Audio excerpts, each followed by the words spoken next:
Hi everyone.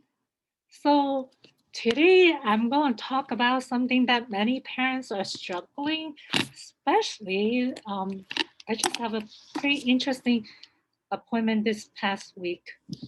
So obviously you're all here because you're interested in like getting your kids to eat better, learning about other ways besides medication to treat your child's ADHD, or you're here because of you or someone else, maybe not your kids, your grandkids. But I get a lot of comments from parents that, oh yeah, that sounds really good, like all this healthy food, but my child just doesn't eat those. And and the thing is, all picky eaters, they're picky for a reason. And it's not like they're born like that, right?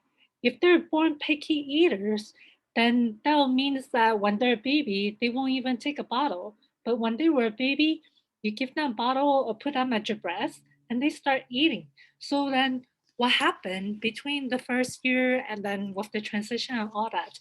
So there are many good explanation to that. I see. So my experience with picky eaters are mostly with the feeding clinic. So I work in a big teaching hospital here and we run a feeding clinic. So we see a lot of like super picky eaters, like some that I know a lot of you probably think that your child is like the pickiest person in the world, but I've seen like some kids who can't even put food in their mouth. Like they'll look at food or even just smelling the food, they start throwing up. Or sometimes like we have very severe cases that the child just won't even eat anything at all by mouth and we have to put a feeding tube in and that's how they get most of the nutrition from. So so basically, I'm just telling you that I have a lot of experience with working with picky kids, and I've seen a lot of like common mistakes that parents make.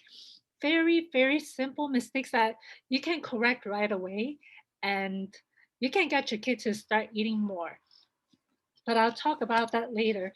But I want to go back to this interesting one because when parents come to us in the feeding clinic or come to me, because usually the doctors refer them to me first, just to see if there's anything that I can help them with before we refer them to the feeding clinic where the child will be seen by the whole team, five, six, seven specialists all together. So a lot of times when parents come, their thought is that I'm going to fix your child, right? Because you're thinking that, oh yeah, my kid is a picky eater. So maybe you can talk to him, talk to her, maybe they'll listen to you because you're the expert and someone that who's not mom or dad, maybe they'll listen to you. And that's what happened to this last deployment. That's why I want to share this with you today here because and that's exactly what the mom came here for. She said, I thought this appointment is for my child, like for you to change my child because he was the picky eater. He doesn't want to eat any of the food that I eat or that I make. But I realized that it is me that I need to change. So that's why I want to share this today. Oh, Heather's here. Hi, Heather. Hi. So I'm just talking about picky eaters. So you can type in your question later on if you want. But yeah, and then if you can turn off your speaker for now. Hi. So yeah, so I'm just talking about like a patient that I have, a picky eater that I have this past week. So yeah, so the mom basically was kind of surprised that she thinks that she's coming in and I'm gonna help change her child, make him turn him from a picky eater and decided that, oh yeah, I'm gonna start eating everything that my mom makes. But then she realized that is more on her part. So so usually I start out my appointment with asking a lot of questions like, okay, how's the child's pickiness? Can you elaborate on that? Like what he'll eat, what will he not eat, and how's mealtime like? So mom start answering all those questions and when I ask her, oh, so how's usually mealtime like? Yeah, you're the only one for now. So she's like, oh yeah, I'm just because they have three kids total, and this is actually the middle child. And when she came in, she brought in the 2-year-old as well. And my first thought is, oh, maybe he being picky because the the baby was born. Because a lot of times when there's a new family members, new babies, new sisters, new sibling, that change the family dynamic. And sometimes we'll see that um, kids start changing their behavior or doing something different that is new when the new sibling comes just to get more attention. So that's kind of my first thought when they came in.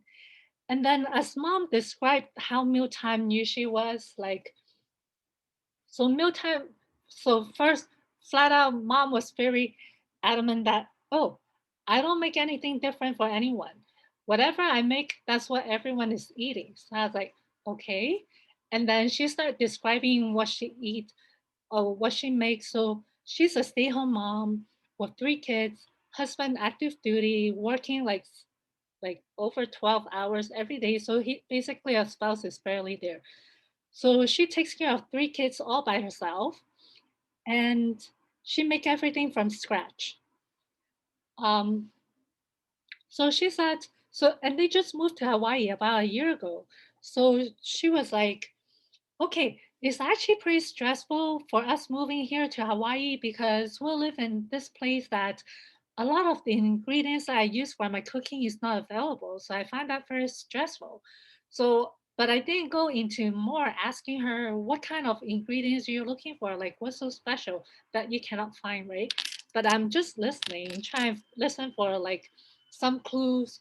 So, and then she said like she pretty much makes everything from scratch. Is always healthy diet. She watch everyone's eating. There's no sugar in the house. But the problem of the child is that he doesn't like any of her cooking.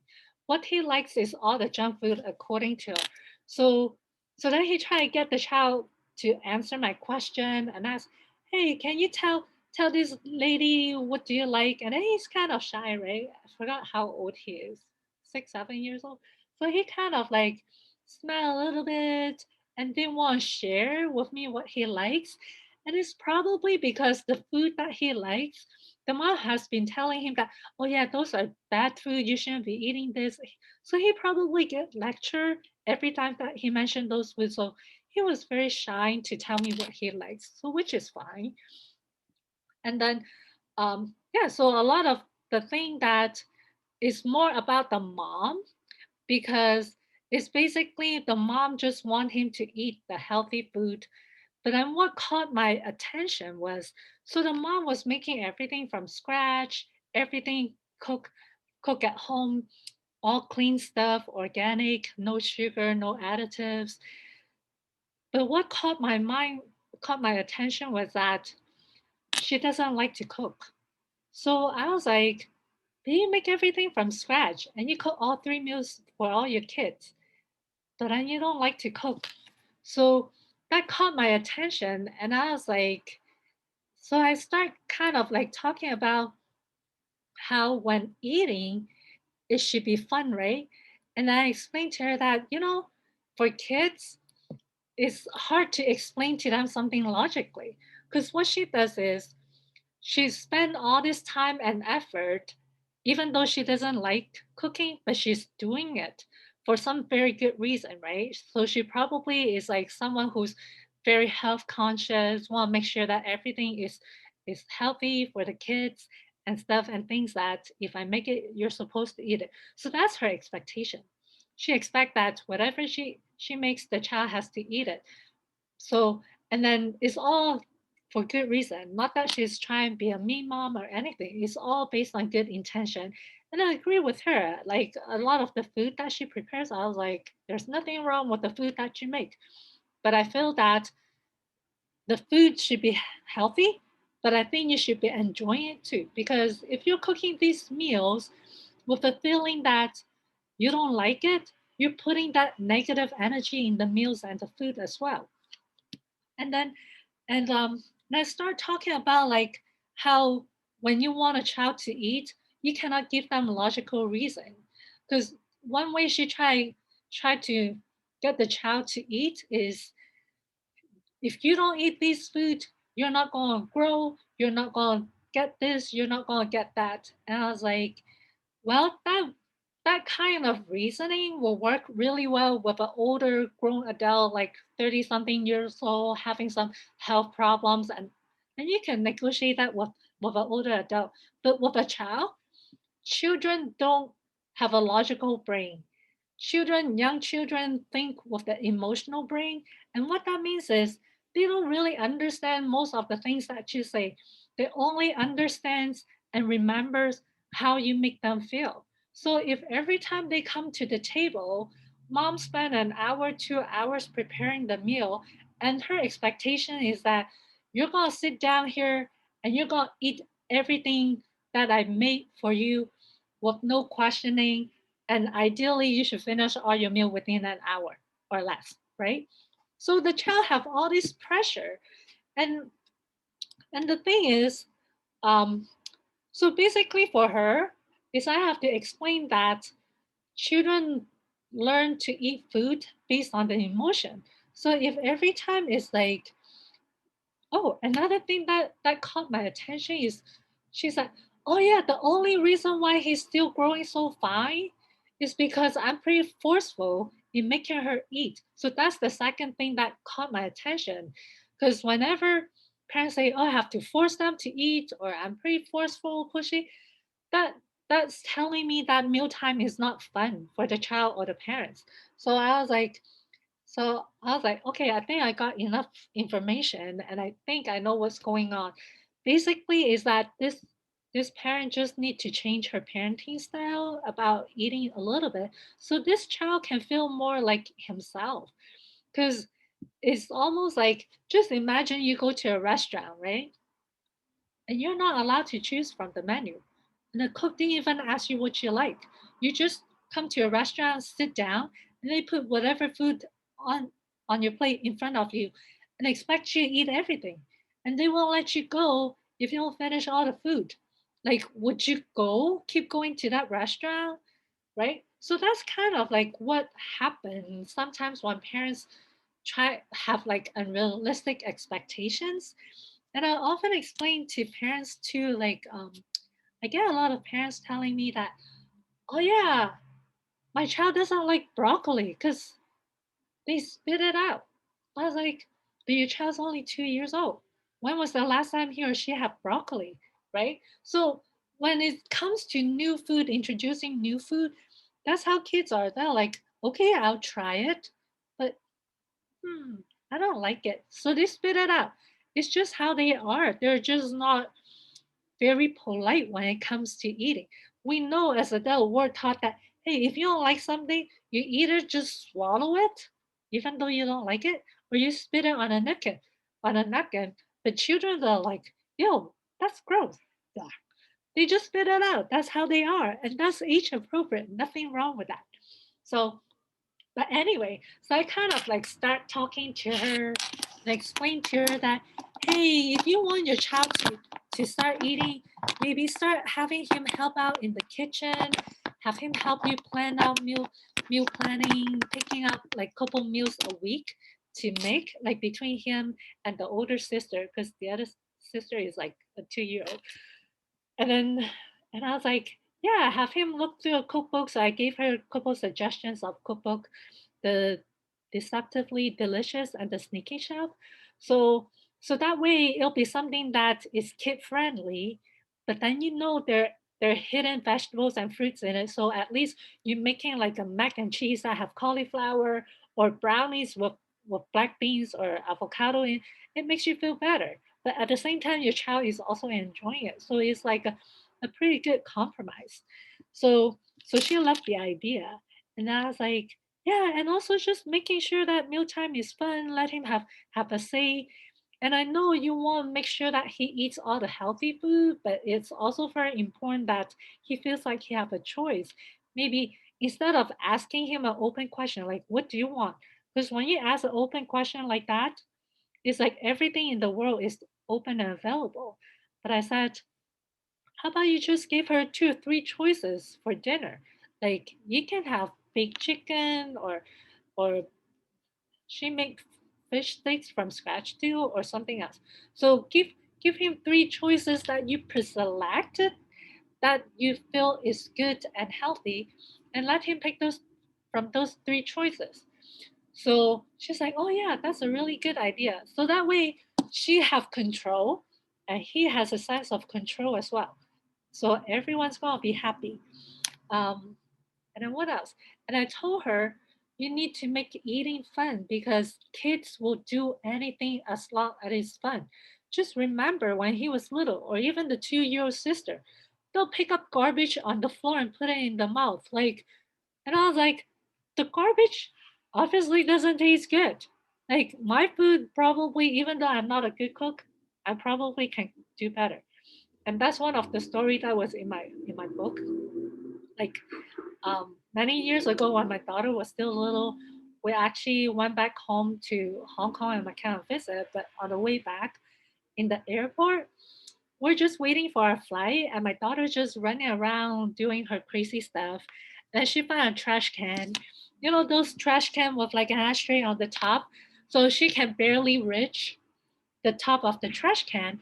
And she reached her hands up and grabbed something in there from the ashtray, and I saw her put it in her mouth. Like you should see the expression on my face. I was like, oh my god. And I tried to get up to get to her and try get that thing out of her mouth, and it was too late. I don't even know what she swallowed. She swallowed something from the trash can. So I was like, okay, let's just hope for the best. And for sure, after we came home 2 days later, she was sick and we have to take her to the doctor. But anyway, the story was that the food doesn't have to be good. It just have to be fun. So if for older kids who can help out in the kitchen, they can wash things, give them a plastic knife to slice up tomatoes, cucumbers, or just tear up like vegetables, just have them help out. You need the help you need anyway. And having your child help in the kitchen also teach them work ethics and also give them a sense of accomplishment or contributing. Like we as parents feel like we have to do everything for our kids. Like, oh, from the time they wake up, we have the breakfast, everything, all the clothes, shoes, all ready for them. It is not. Your child needs to be doing stuff around the house so they're not sitting around watching TV that is filled with food commercial or try to think of, oh, I'm bored doing this. Let's see what's in the kitchen to eat. Give them stuff to do. Kids needs to do things and that helps them build confidence. So yeah, so that's what I have the parents do. Like get them in the kitchen to help. And it's okay if they make a mess, that's how they learn. And kids are supposed to be messy. They're just little human beings with very little experience. Don't expect them to be like Gordon Ramsay, Michelin star. They're gonna make messy stuff, but every mistakes that they make, everything that that they don't do well, is a step closer to becoming better and learning more life skills. So so that's kind of what I talked to a mom about, and then something else. Because she was like taking notes and then she asked me at the end to make her a summary of all the things. So yeah, so basically getting the kids involved in meal planning, going shopping together, preparing food together. Oh, and the other thing, a lot of times parents say, oh yeah, my child helped me in the kitchen making food, but he's like, I don't like it. I was like, that's okay. If he say I don't like that food, just say you don't have to eat it. You're making this for mom and dad. That's it. So that way you take the pressure off of them. Because a lot of times the kids feels like, oh my god, what's the hidden agenda here now? Like she's making me help in the kitchen, making all this gross and disgusting thing. I'm sure she's gonna make me eat this later. But you don't have to eat it. You're just making this for mom and dad and sister or brother or whoever else. If you want it, you're always welcome to try it. But if you don't like it, that's fine too. So that's the other thing is not just try and make eating fun, like they make a huge mess or anything, but it's the environment. The environment let them know that they have the choice. There's all the food here that is available, and if you like it, you can eat it. If you don't, it's fine too. And the other thing is Another mistakes that parents make a lot of is the child will try a food 1 or 2 times, they don't like it, and they're like, oh yeah, he doesn't like broccoli. So they never offer him broccoli, right? So when you stop offering a food that you try a few times and your child show that they're not interested, what you're teaching your child is that, oh yeah, this is your food and these other food is mom's and dad's food. And that's, I think, was my problem when I was growing up too, because my grandma will always cook like at least five, six, seven dish every meal because there are five of us. And she always put the food that she knows I'll eat in front of me. So I learned that, oh yeah, these two dishes are mine. All the other ones I don't touch. So good thing is I didn't turn out to be a super picky eater. I'm okay picky, but I still eat everything. But that is the thing you're teaching your child. If every meal you don't want, deal with it and just give them the things that you know they'll eat, they'll learn that that's my food and everything else is not my food. So even if it's just a small piece of broccoli, small piece of something, just put it in on their plate. I'm not asking you to give them a huge portion of something. It's like a bite of broccoli, a bite of spinach, or something like that. Just leave it on their plate, and that's it. Nothing complicated. And and I got this a lot from parents, like, oh, I didn't want to keep offering them because I don't like to waste food. Like, you won't go broke by wasting one little flower piece of floret of broccoli or a couple pieces of spinach. And even if you don't want to waste it, you can eat it. It's spinach, it's vegetables. Like, won't kill you or anything. It'll make you feel better. It's just vegetables that like hardly any calories, but full of nutrients. So yeah, so that's that. So making it fun, having them, giving them options, letting them know that it's okay to say no. And I think, and I want to elaborate a little bit more on that, letting them, allowing them to say no, because I think when with a lot of us growing up, we're not allowed to say no or have our own opinion because we're brought up, or most of our parents is brought up that I'm the parent, you have to listen to everything that I say because you're the child, you don't know what you're doing.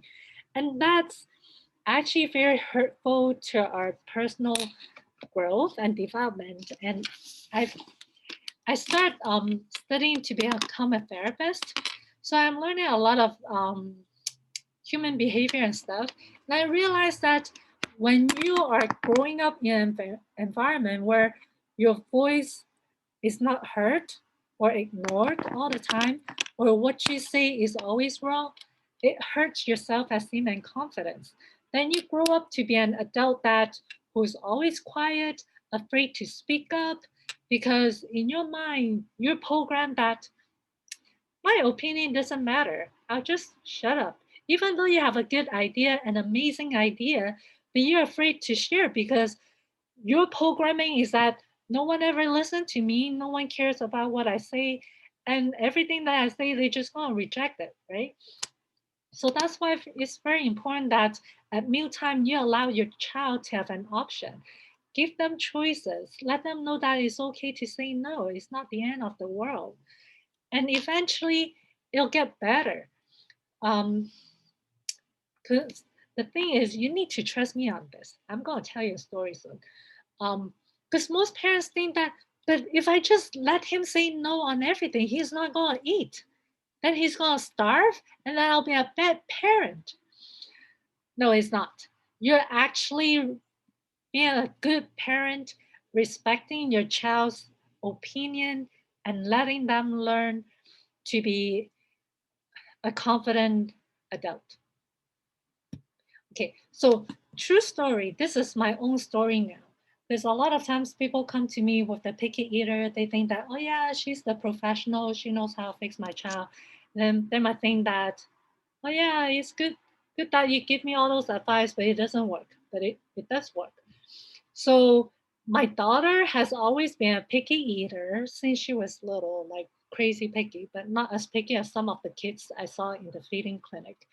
But anyway, I think being a nutritionist, dietitian, I have that extra pressure that I have to make really good, healthy food. And it's like my child has to be like the poster child eating all the good, healthy, delicious stuff.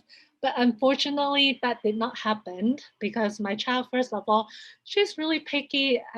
She probably have some sensory issue when she was little, but then as she get older, it never gets better because I didn't know like what those things were when she was little. But anyway, she just hated my eating because I think the pressure of me to feed my child proper food is so intense that I probably transfer some of that anxiousness to our mealtime. So mealtime turns into like pretty much like a screaming battle every meal. It's just horrible. So after like a long time, unfortunately, this lasts almost like 10 years. It's really around when she was 10 years old, I'm the one who threw in the towel. I was like, I can't deal with this anymore. I can't have like crying, screaming every meal. So I just gave up. I was like, you know what? If you want to eat all that junk stuff and all these other things, let's just do it. Because I'm tired of like making all this healthy food and then you're not eating and then screaming and crying. So I basically threw in my towel and just let her eat whatever she does, which is fine. Initially, I kind of cringed, like, oh my gosh, she's eating that. I can't believe she's eating that. So, but after a while, something different, um, something changed because I think because there's no more fighting at mealtime. I eat my own stuff, she eat her own stuff, and then she starts slowly to be more open and curious to what I was making. So I'll be making my own healthy meals. And then she's like, "Oh, mommy, what you eating? Can I try that?" So she tried. She doesn't like everything that I cook. Even to this day, she's like 21 years now. She still thinks that my cooking sucks. Occasionally, I'll get a backhand compliment like, "Oh, your cooking is getting better." But anyway, so she was around 10 years old at that time, and she started being more interested in what I was making. And then I also start teaching her how to cook. I was like, you know what? If you don't like my cooking, maybe you should learn how to make your own food. So she's starting to to learn how to cook her own food. I don't even remember what was first thing I taught her how to make, but I always make sure I was in the kitchen, watching her, helping her. And she started looking up different recipes. She'll look up recipes online and then she'll give me a list of all the ingredients. So I just go shopping for her, buy all the food, and she'll come and then we come home and she'll make everything. I'll let her cook the whole meal. And I don't say anything. I don't complain about any of the ingredients she used, what she's cooking. She just make the food and then I just eat it. And I was like, I just praised her. I was like, oh wow, that's amazing. You cook these like amazing meals. I really love it. So I just being supportive. I never say anything like, oh, you shouldn't have used that ingredients, or that's too much salt, or that's junk. I just eat it. And I just enjoying that. Wow, she spent all this time make the whole meal for me and I don't have to cook. That's great. So so that's how it started with her, like I think that give her a sense of more control and feeling that she's being heard, and also makes her feel more confidence and independence, right? Because she's like, oh wow, I can make a whole meal here and my mom enjoy it. So having your child help in the kitchen do more than just letting them have fun, but it builds characters and build confidence and giving them a sense of accomplishment. And like even to this day she eats everything, like she eat raw fish. And then it was funny the other day, I think it was just this summer when she come back home for her summer vacation, she was saying something. Oh, I think, or maybe it was me talking to her on the phone. I told her, oh yeah, I just went to Whole Food and try get some chicken liver because I want to make chicken liver at home. So that's kind of something, kind of a special thing that I make at home because I used to love liver when I was little. I know some of you might not like it, but that's what I was telling her, and then she's like, "Oh, is it the one that you make it with onions?" So most kids, when they hear chicken liver or any kind of liver, they're like, "Oh my god, that's so gross! That's so disgusting." But she's like, "Oh yeah, I remember trying that once. I really want to try it because it smells so good when you're cooking it." but I just can't like it. Like, so she did try the chicken liver, but I think she really didn't like the taste. I was like, it's okay, but she tried it. And I was like, oh wow. So yeah, I guess whatever I did, it helped relieving that what the tension around eating. So but anyway, so we have someone here. Would you like to introduce yourself? I think your mic is off. Yes. My name is Susan Butler, Oh, hi, Susan. and How are hi, you? I'm good. I have a grandchild, and I got your book, and Oh, I'm cool. trying to help his mom Mm-hmm. because I know he has sensory problems, Mm-hmm. and I think some of the food, like milk, is bothering him, Yeah. and she has a hard time taking things away for a consistent amount of time. It's hard because once your child is so used to certain thing, it's hard to take it away. How old is he? He's 7. It's she's okay with taking it away. She's just not consistent with it. Yeah, I know. Because I and have and the she has same. and she has to battle the other parent. So It's hard. yeah, Like I have the same issue when my child. So my daughter do have like a milk sensitivity because when she was born, she had this eczema. Like most people didn't realize that eczema and asthma is always associated with milk allergy as well. So, but I didn't know that because when my daughter was just born, I was just starting out in my career. So a lot of this, I kind of learned, like stumble upon a lot of these, but I do notice because as a trained dietitian, a well-trained dietitian is that, oh yeah, your child has to drink milk. Once they turn 12 months, just right. give them milk. And then every day they're supposed to drink milk until the day they die. But then the thing is, this whole thing with me started in this whole alternative route is I started reading other stuff and I don't even know how these books get into my hands, but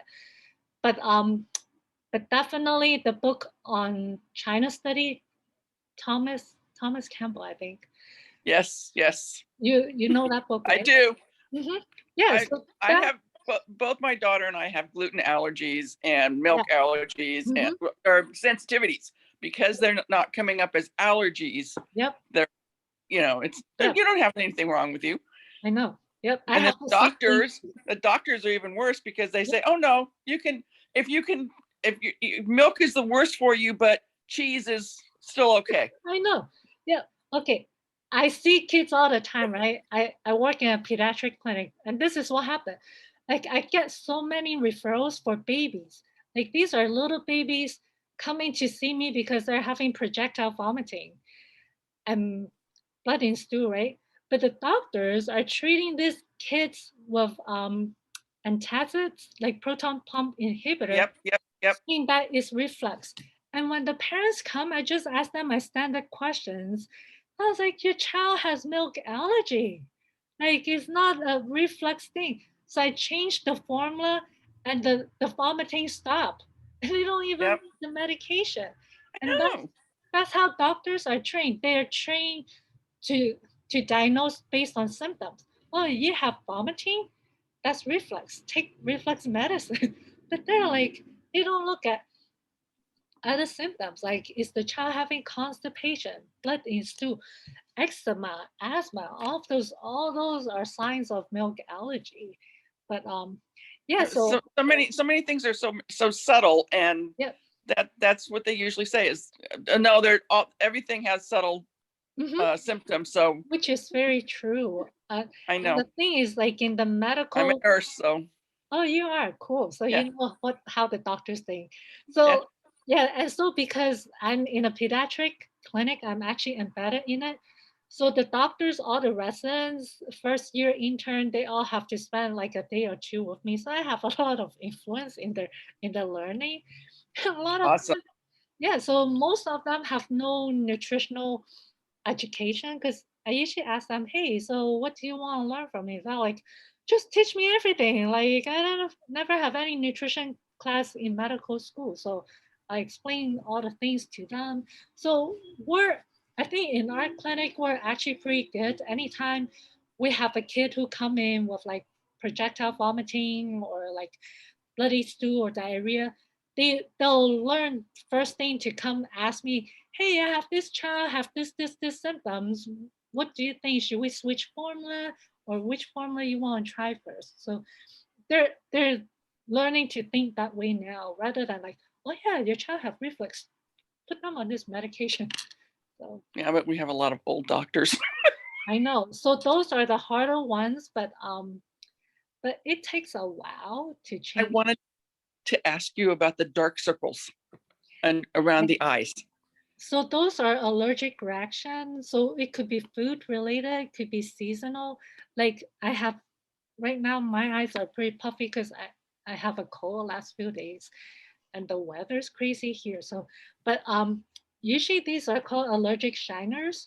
So is it for yourself or for your? No, it's for my grandson. He's got dark circles all the way around his eyes that have developed in the last year or year and a half. Watch his diet because it could be diet related. Because one of the things so you mentioned like gluten No. and milk. Mhm. So if you read my book, I did mention that those things turn Yes. into opioids. Yeah. Turn into opioids. Yep. So yeah, because That's what I heard with gluten, but I didn't hear that with the milk. milk is the same. That's why if you look at like pizza, that's why people love pizza because it's milk and gluten all in once. People are addicted to cheese, and that's why like you see a lot of the food So companies they put cheese on everything. are they more addicted? Are they more drawn to it when they shouldn't have it? Yep. So like there's two kind of perspective when it comes to allergies, right? There's one group of people that, oh yeah, every time I eat this, I don't feel good, so I'm not going to eat it, right? Mm-hmm. So, so that's the other type of allergy. But again, with milk and gluten, it's not a true allergy, right? So there's no actual physical Test. manifestation, yeah, no test, and also actual physical manifestation of the allergic reaction. Because if you have a true allergy, people like say with severe shrimp allergy or peanut Right. allergy, they have anaphylactic reaction. So that physical reaction alone will stop anyone from eating that food again, right? Or like if you have gluten intolerance, like I have gluten intolerance too. If I eat too much, so like that negative feedback taught me to not eat bread again. But in the kids' case, it's different. They because some of these kids start their life with stomach ache, diarrhea. So those things are He's been normal for them. complaining about a stomach ache for 2 years. Yeah. So those are normal things for them, right? So for some of them, it doesn't bother them, but they might show it in some of the behavior. But when it comes to opioids, this is not an allergy anymore because the food actually turns into a chemical that stimulates the dopamine receptor center. So it becomes a drug. So that's why it's not because, like you said, it's not because they're allergic to it, they're more drawn to it. They're more drawn to it because of the pharmaceutical or drug effects of that food on the brain, if that makes sense. Yes, it does. And I wish I could get that point across to my daughter.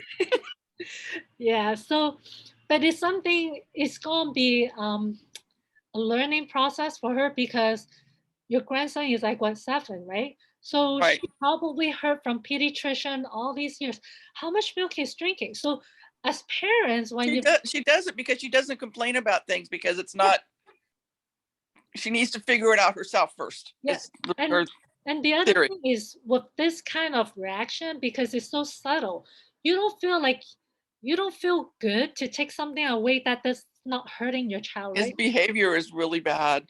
Yeah, but a lot of times parents don't, especially if your doctor say, "Oh yeah, milk Yeah, doesn't that's cause that." exactly what happens. Yeah, and I think part of it, some people trust their doctors too much and Mm. suppress their own parent instinct. Because sometimes, like, I think people think that oh, because you have a degree, you know more. But I, I work with doctors. I work with hospital of doctors. I can tell you I there's know. some not very smart one. I was like, how did she even get into medical school? I know. So yeah, I think part of it is that parents, as parents, we need to be more in tune with our kids and try to listen to our kids more rather than listening to the professional. Like, I have a degree, the doctors have a degree, I have 20 years experience. I might know something, I might be good at what I do, but I don't know your child as good as you. So that's where the parents, I think the parents' role is knowing your child, who your child is. And then when you come to the appointment with a healthcare professional, you can explain better the situation, then we can help you better. Yeah. Okay. So Well, for her, it's just a matter of like recognizing that, hey, every time my child eat this, something happens. It's like me too. It takes me a while for trial error because my daughter, she doesn't um she has a milk intolerance because like I said, I was giving her milk because that's like what good dietitian does, right? Feed your child milk. right. So after a while, she was complaining every time she goes to a bathroom. She said her bottom hurts and her poop was looking funny, right? So I was like, Hmm. must be the milk. So I took it out, was better. But then the thing is, okay, that's the second thing that most well-trained conventional professional do is, oh yeah, you can't drink milk. Let's do soy milk. So I switched her to soy milk and I just let her drink as much soy milk she wants, right? And usually recommendation is like what, 20, 24 ounces a day. So she was like chugging down soy milk now. And then she was 9 years old.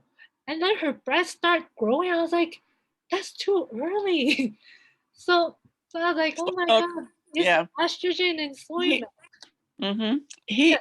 well, my grandson is actually very intuitive Mm-hmm. at times, but he's got the behavioral problem because of the sensory. Mm. And he's intuitive with food. I mean, he went off of gluten Oh, wow. for a year, except his dad fed it to him. Oh, yeah. And then So that learns the.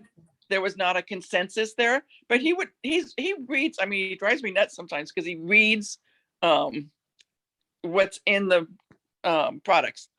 He Oh, he always sits there and he reads everything and he goes, okay, well this one's got gluten and it's got 24 grams of sugar, but it's got protein, so it should be okay. okay. Watch the sugar next.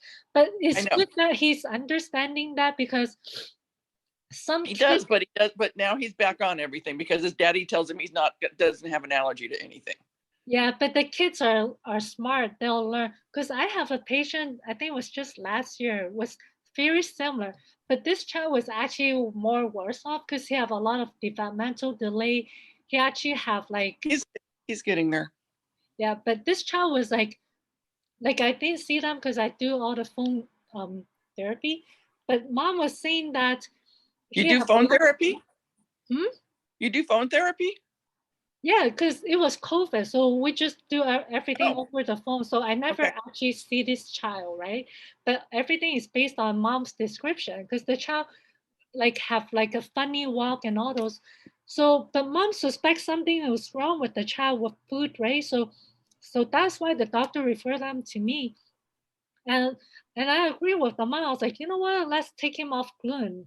So she did. And within a couple of days of taking him off the gluten, I think he had a trauma or something. Like most of his physical impairment just disappeared. Like the mom said they took him to OT and PT. They're like, oh my God, what did you do with your child? Like he's like a different child. So then that was good, right? So they're like Awesome. yeah. So that was the mom's belief. So the mom's like, okay, let's do everything So gluten what free. what I need to suggest to her now is to because she's not getting any help from the doctors. Yeah, because She's they don't. they tell her, well, we don't do allergy testing on children unless there's a reason. We don't they won't do the food mop test because of COVID.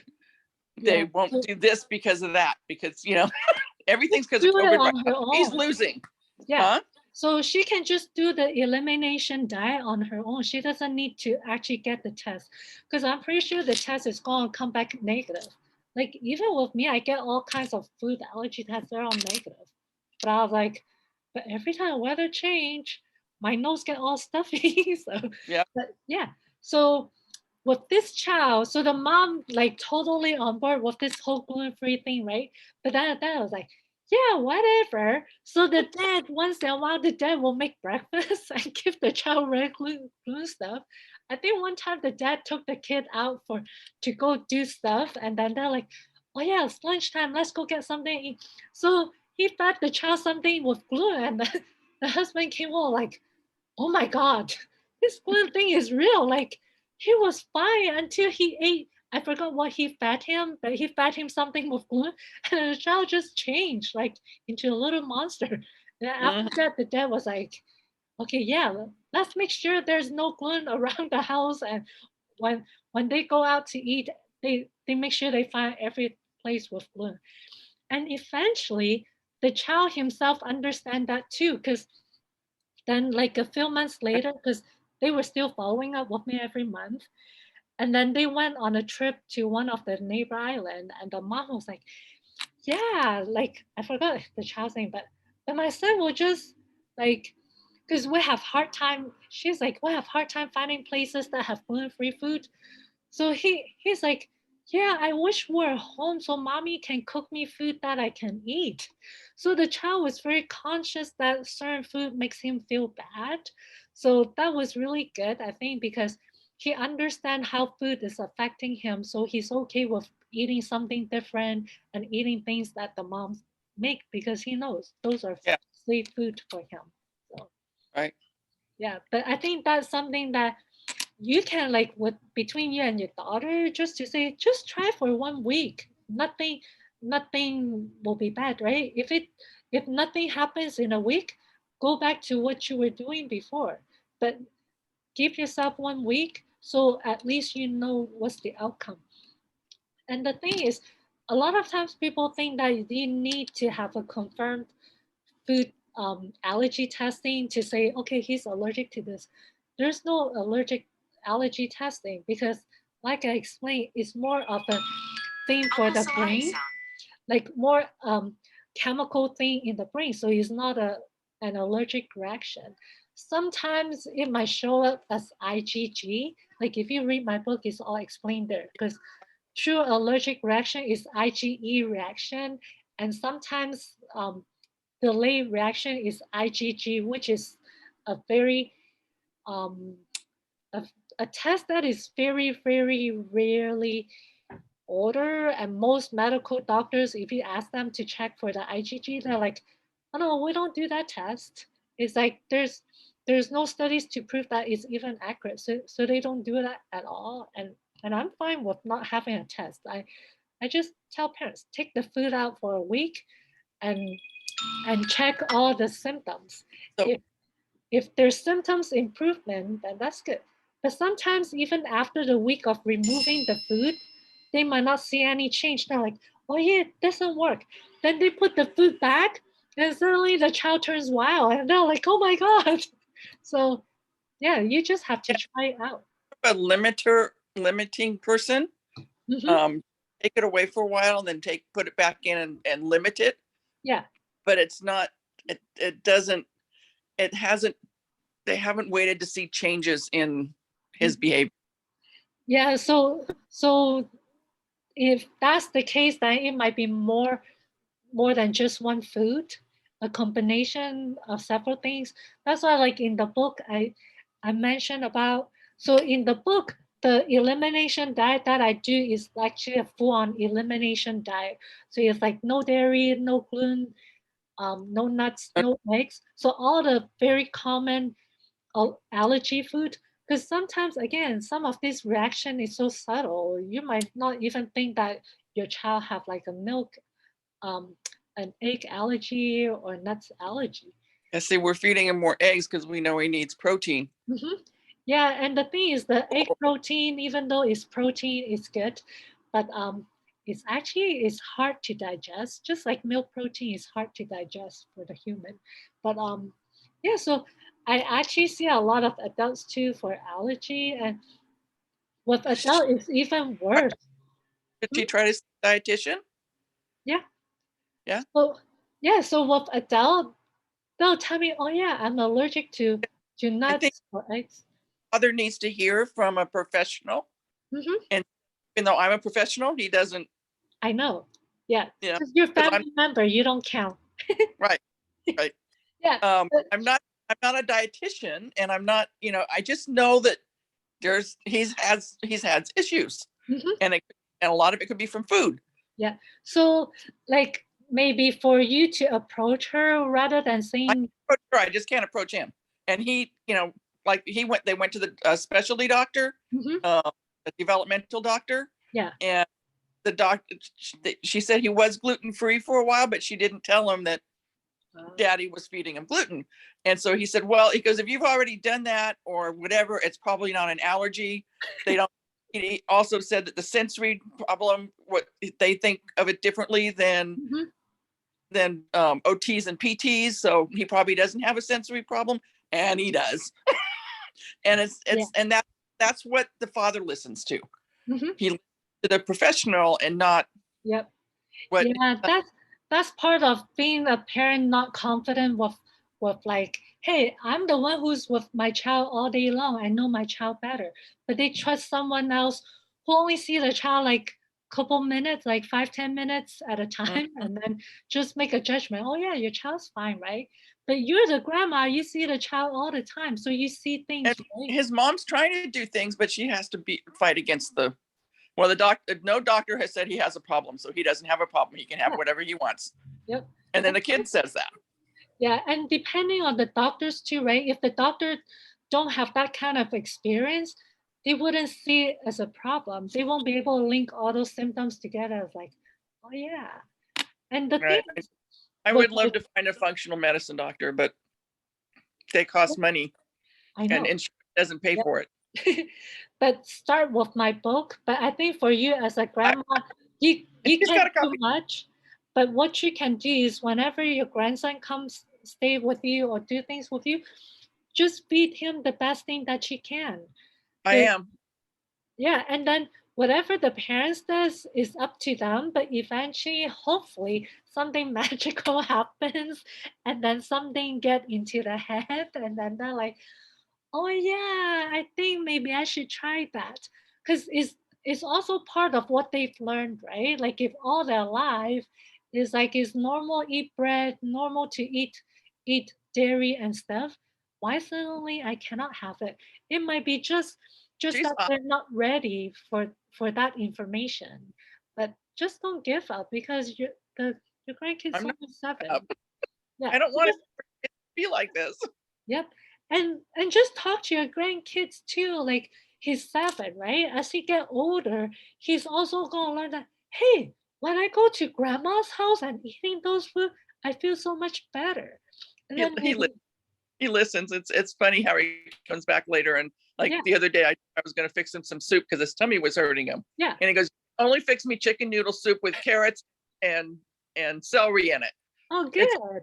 Awesome. chicken." And it's like, okay, but it's going to be gluten free. And he goes, it needs. He goes, fine. Yay, good job. So you can educate your daughter and son-in-law through your grandson, right? Because when he comes to you, you have him help you in the kitchen, you educate him why this food is better for him. Then when he goes home, he start talking about that.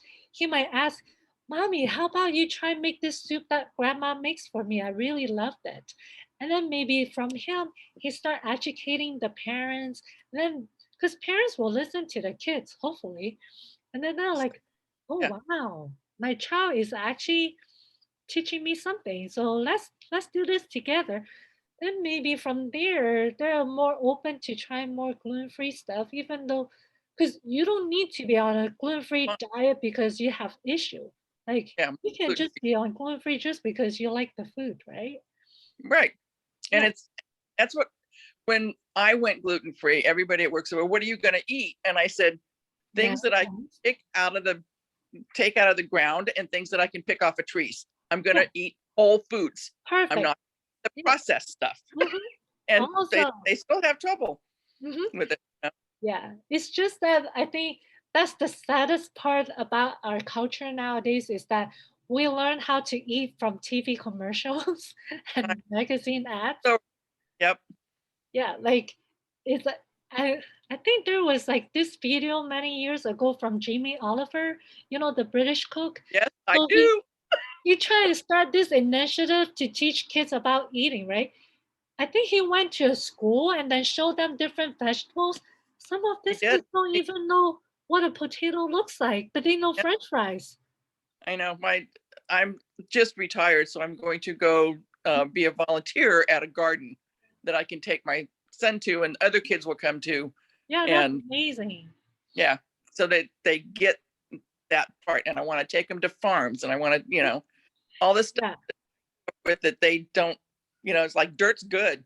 yeah, yeah. And teaching them where the food comes from, right? Because I think a lot of kids now think that, oh yeah, my food comes from the freezer in a box. Like if it didn't come from a box, it's not my food, right? So Right. yeah, but that's very amazing what you're doing, and keep it up. Your grandchild just need you for now.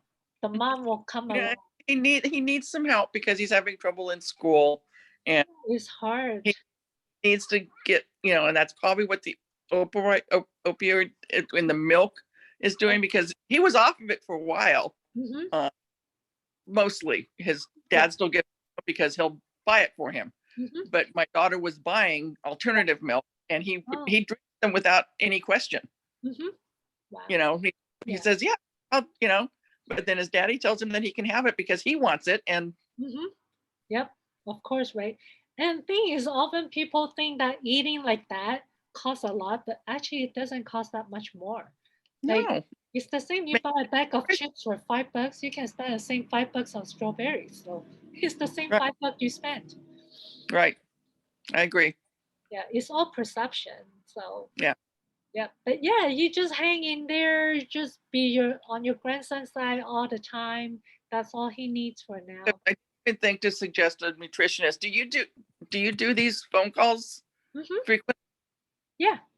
So yeah, so if I, you're interested, just shoot me an email. I gotta get on there because No, you don't need to get out here because nowadays, like everything is online. So and it's you so know, much easier. Some parents don't even want to take the kids to the clinic because that's where all the sick kids are in the clinic. right. Well, I would like to sit with my daughter and Mhm. have her ask you questions.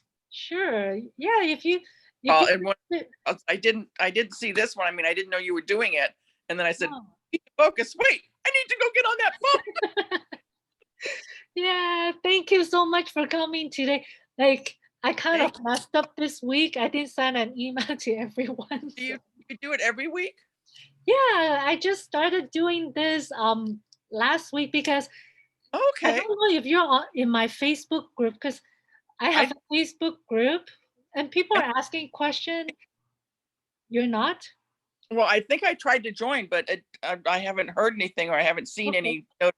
Okay. So just go back and make sure you answer all the question because there's a lot of fake accounts. So I'm screening members to go And into. what's it called? Is it called Eat to Focus? No, it's actually called natural alternative ADHD treatment. That's exactly what she needs. Okay. Natural alternative ADHD treatment. Yeah, I'm thinking of changing the name, but maybe later. But yeah. So that group right now has about 8,000 something people in there. So there's a lot of question, but I was like, I cannot answer this question because a lot of times they just give you a little bit of blurb, and I was like, I don't have enough information to give you a good answer. So I was like, you know, I'll just start a chat so that way people can come and then we can have an actual conversation where I can actually help you better because I can get more information from you. Okay. I will watch for more of these, and I will try to get her on to ask you her questions. Sure. And Yeah. I will also talk to her about seeing a dietitian, because I think she just needs somebody else besides me Hmm. to Yeah. I would. tell her, because she's in the middle between Mhm. her the father of her child and me. Yeah. And she's So never liked to listen to me anyway. So that's normal. I know. It's Yeah, not but you. she's in her 40s. Oh yeah, yeah, it's normal. Don't feel bad. But I think what will really help her is have her join the group. She doesn't Yes. need to participate, but just read the comments from other Yeah, parents. that's why I came on today, because I wanted to listen to Yeah. the other people. Yep. Because in the group, there's a lot of parents who are already doing what you're doing with their grandkids, and they're seeing very good results. So I think for her just to go into the group and look at what other people has done, and just get some Does it cost money? no, Okay. it's free. The group is That's free. This is that's one of free. her big problems is Yeah. I can't afford it. Well, I try to reach as many people as possible, like because No, that's okay. I'm just saying that's what she's fighting against. So I just need to check and make sure. which is fine because right now she might not want to spend money because she didn't see the value of why she needs to spend the money on. But when she realized that, hey, all these parents are trying these things, maybe help. So Yeah. yeah, And mhm. I think that would work. Yeah. So I would just invite her to the group and just let her look and ask questions, and then when she's ready, she's ready. So Yeah. so No, push her. that she tells me that I'm overwhelming her all the time because I keep getting her different books. I finally found yours Uh-huh. and a couple of ones. There's a new one out by a doctor, a pediatrician. That's what is it? Love to Eat, Happy Moms. Oh, okay. I So, never heard of that one. yeah, it's brand new. So Oh. I got her that. It's got very similar things in it. Mhm. But she doesn't look through them because she's too busy. She's just now starting to look through them. So she's looking through the newer books because also the other one I got her was Finally Focused, Oh, which yeah. is very good for ADHD. I mean, because the doctor actually tells medications and stuff, which she doesn't want to do medications. So there's an alternative by food. I know. Yeah, that's why I focus more on the food because, like, that's kind of my training, and I work with a lot of special kids with rare genetic mutations. So I work from the genetic background. So it's all very biochemical based. I just heard something new, which I'm going to get. 23andMe does um, the traits and the foods and stuff like that also, and what I'm not too sure. medical stuff. I know, but there's a test that comes through on that particular one that came through on a friend that now has IBS. It's an IL DNA thing that she carries. That doesn't mean you're going to get a gluten sensitivity. It just means that there's a possibility. Yeah, I'm not And I don't understand 200% sure. Like those testing, I don't know where the studies or evidence are, but yeah, I don't really know because there's so many different genes and mutations out there. Because like even with all the rare genetic like metabolic disorders we have nowadays, there's still so many out there. Like I'm pretty I sure think there's some I even think a lot of it relates to the food that got yeah messed up a long time ago. exactly. Yeah. I mean, that was my whole thing as I was doing like the China study and, doing my own research on why I have a problem or what's wrong with the food or what's, It's all goes back to epigenetics, right? People often talk about, oh yeah, I have that gene, so that's why I act this way. But genetics is you have the gene, but that gene has to be turned on first. And most of the factor or the trigger to turn on the gene is the environment. So it could be like the air you're exposed, the water you drink, the food that you eat, or the people or the behavior or experience that you're having that turns on those genes. And that's what epigenetics is. It's not just simple genetics like, oh yeah, you have this gene, you're going to be acting like this or acting that way. It is not. Like there's so so much more to epigenetic genetics. plays a part. Mm-hmm. Yeah, Yeah. so that's why food is so important because things like the cancer genes. Yeah, it's true that some of us might have a cancer gene in us, but if you eat the right food that keeps that gene suppressed, you never express that gene and never have cancer. But on the other hand, if you're eating all the wrong food that flip on that cancer gene, then of course cancer is going to show up. So that's how it works. It's like a light switch. Yeah.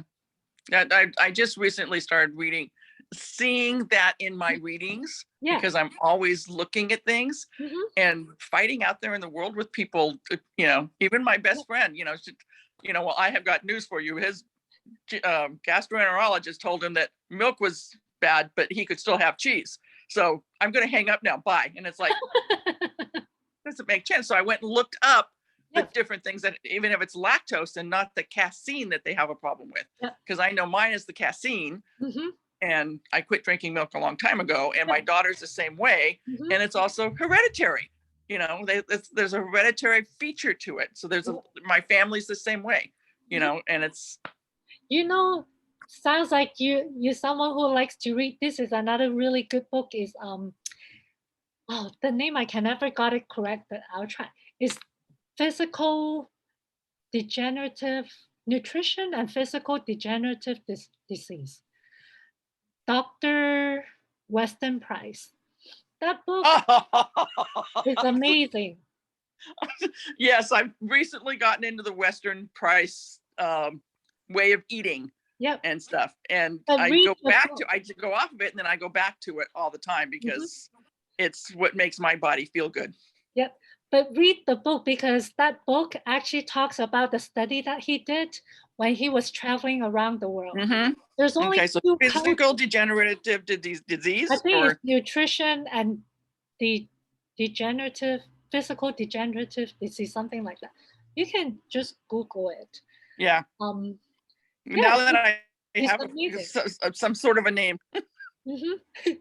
But what I learned from that book is that, so there's only two cultures in the world that eats dairy product or milk from a cow. Only two cultures in the world. And then the other thing that I learned is that all these cultures that have no chronic disease, like the Western disease that we have, they all eat food that is in their environment. So they don't import food from other places, don't eat packaged food. So that kind of got me to start thinking recently that, like like how in medicine we always say that, oh yeah, because you're this ethnic background, so you're more likely to have this disease. But my thinking was because maybe these people, because they're not in the country environment, not eating the food that they might be genetically more suitable for, right? So when Asian people move to like America, we're seeing all these Asian people having like diabetes, high blood pressure, heart disease, right? Right. So right. I was like, maybe because they're not eating the food that isn't around the culture. I hear from my Asian friends that they say that there's a lot of Asians that are allergic to milk and ice cream and cheese, and they can't have it. And it's not just Asian, even Black too. No, I know it's not just Asian, but that's what my Asian friends say. They go, no, I can't have that because it doesn't work with my system. Because Asians don't drink milk when they're little. And they just go off of. My grandson didn't either. My grandson went straight to water. He weaned himself. He breastfed for 2 years, but if he would never, getting him to do a bottle when his mom was gone for 13 hours was tough, even if it was breast milk. Yeah. And he wouldn't do it. And then her best friend, her son was totally allergic to everything, including meat. And they kept changing his, she wound up going through all of the stuff that they could give him because he did have projectile vomiting. Yeah. And so I'm suspicious on whether it was something that she was eating, because she was also diabetic. Was she breastfeeding? She breastfed until they told her she couldn't anymore, because that was his problem, was breast milk. Yeah, so breast milk, crazy enough, the milk protein do travel through breast milk. So when a baby is allergic to milk, we always have the mom stop eating dairy product too. For some reason, the breast milk, the cow's milk doesn't get completely broken down, and it goes through the breast milk. Okay. So he was allergic to, he's deathly allergic now to peanuts and Yeah. something else, sesame And seed, I think. yeah. But And then they did with milk, testing. yeah, with milk Milk. allergy kids, we don't even do soy milk anymore because soy and They did. cow's milk protein is very similar, so we don't do Mhm. soy milk. Yeah. Okay. Yeah. See, he was, and it just surprised me that there's so many kids coming up with all these Mhm. allergies that were never there. You know, for somebody to be allergic to all meats, and Probably have a gut issue, and that's what really he what it is. does, but that's not that. That's just starting to get new. The gut brain balance is just starting to be introduced to the public, Yep, I know. and a lot of them don't agree with it. I know. Because they still don't I do. understand all this, right? But yeah, read my book. All of those things are explained inside my book. So I've been reading your book. yeah. Yeah. So, but I yeah, usually do anyway, 3 or 4 books at a time. You know, and I I know, skip but and then I you're read them learning and then a I lot. skim them and yeah, Yeah, but yeah, you keep finding the same information being repeated over different books. So correct. I yeah, do. yep. That's why it's so important that we talk about this and get it out to more and more people because people are not that they try to ignore it. It's just that it's not something that they're taught in school or when they're growing up. Especially when you go to a doctor's like, I Yeah, think it's I all in didn't know your all this head. stuff. Yeah, Yep. I So didn't know it, and you can't. You can only lead somebody to the information. You can't make them yep. absorb it. Yeah, that's what I believe too. You can only help people who wants to be helped. So Yeah, yeah. yeah, and it takes a long time with my daughter. You know, she goes little steps at a time, and it's like you've been taking little steps for a really long time. Yeah, but just be supportive. He's the one that's suffering. I I know. just And the thing is, she just didn't know, right? It's not like she's doing it because no, she's not. she just is that she wants to, but maybe she just doesn't know how. So Yeah, well, that's why I keep giving her the information, but she's got. I think she's got issues herself that we never knew about. yeah, so So yeah, just be patient. She'll come around. I try to be, but when I see him, I got into it with him last night because I'm having to go back. Um, and I thought that I was doing the right thing by teaching him how to have manners and stuff in Mhm. public places Yeah. when he was a baby. And I, been doing it all along. I thought Mhm. I'm going to start early so that we don't have this problem later. Well, Yeah. he's got issues, so we have this problem. So he says, Oma, I want you to buy me this. And he wasn't good at a restaurant yesterday. So I told him, I said, we went to a bookstore afterwards just to kill time. Oh, good. And he said, I want you to buy me. I said, I can't buy you that because you didn't make good choices when we were eating. And he went off on his mom because he was going to have his mom do it. And she knew she wasn't going to do it. And I made the mistake of telling him that she already knows, so she's not going to go buy you anything, so. And so he went off and it was really bad. It's So okay, they'll learn.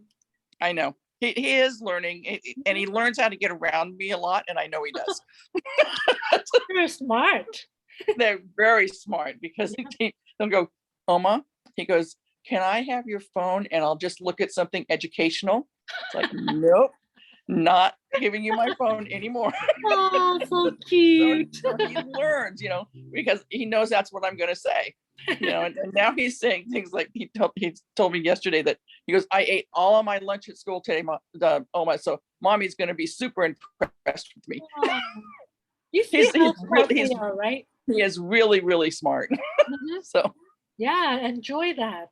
yeah, it just takes him some time to come it back. And there's so many times I'm sitting in the front seat of my car and he says something and I'm just smiling and goes, and you need to stop smiling, Oma. Oh. Yeah, enjoy him. But anyway, I gotta Totally. go have another meeting coming up. So, Okay. but yeah, Thank you so thank much. you so much for showing up today, and I have a great time talking Thank with you for showing up. Thank you for all the information.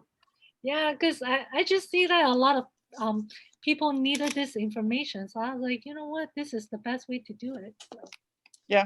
Okay. Well, thank you very much for continuing to do it. Yeah, I will.